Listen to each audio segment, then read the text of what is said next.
much. Let's talk to this now with the president's lawyer, President Trump's lawyer, Jay Sekulow. Jay, thank you for joining us this morning. We saw the president's tweet this morning. He says his son is innocent, open, and transparent. So does President Trump believe it was appropriate for Don Jr. and Jared Kushner to meet with that Russian lawyer after receiving those emails? Well, look, the president, I got to be clear on this, George. The president wasn't aware of the meeting, did not participate in the meeting, did not attend the meeting, and was only made aware of the emails. Actually reading the emails, seeing the emails was yesterday when they were released.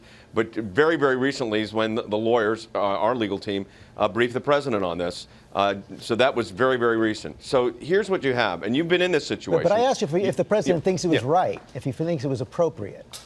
Well, it's not illegal. I mean, I haven't had the conversation with the president whether he thought it was appropriate or not. Here's what I will tell you. The meeting that took place is not illegal.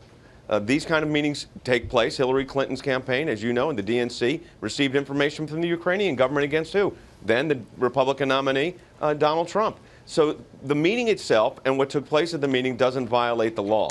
The president was not aware of it.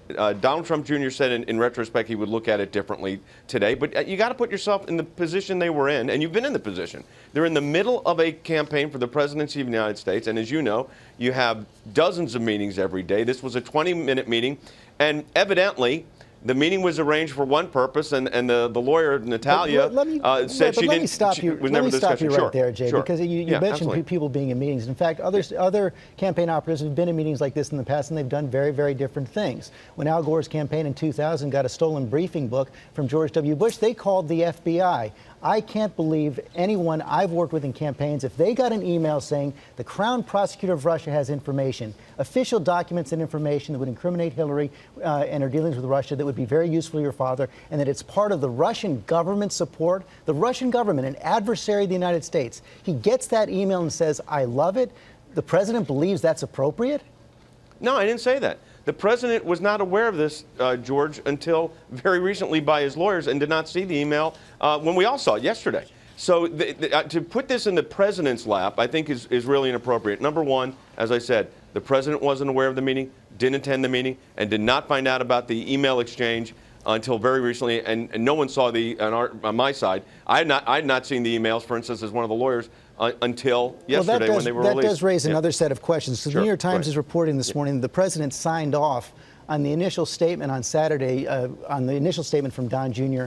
on Saturday that didn't mention the emails, didn't really go into any great detail in the meeting, in fact was misleading about the meeting. So the president signed off on that statement. Does he feel he was misled by his son and by Jared Kushner if indeed they didn't tell him about these emails that they both received? The president didn't sign off on anything. He was coming back from the G20.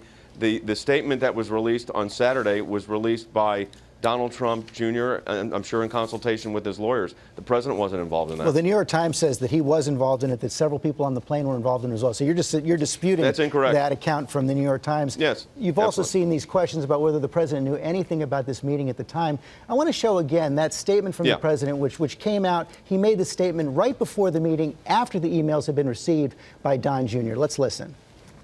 I am going to give a major speech on probably Monday of next week, and we're going to be discussing all of the things that have taken place with the Clintons. I think you're going to find it very informative and very, very interesting. That's raised a lot of eyebrows. You are 100% confident that no one in the campaign, not Don Jr., not Jared Kushner, not Paul Manafort, no one in the campaign told the president anything about these emails, anything about this meeting before it happened, and he will testify to that under oath?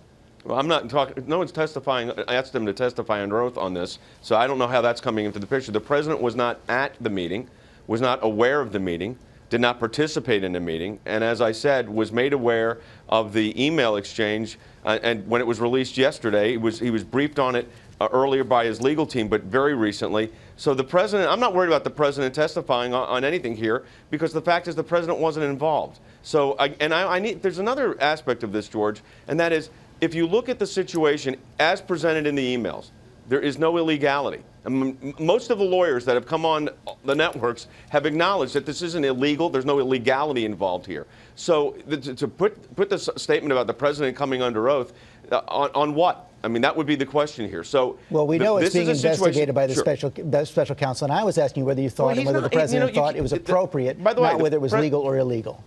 You keep saying that it's everybody knows the president's being investigated by the special counsel. Well, that's not true. There's no investigation of. I mean, we had this conversation a couple of weeks ago. The president is not under investigation by the special counsel. So I mean, it keeps coming up as a foregone conclusion, except it's incorrect. I'm not sure you're right about that, but we're going to have to leave it for another day. I would know a little bit about it. I'm one of the lawyers. We will find out. Jay Sekulow, Yes, sir. thanks very much.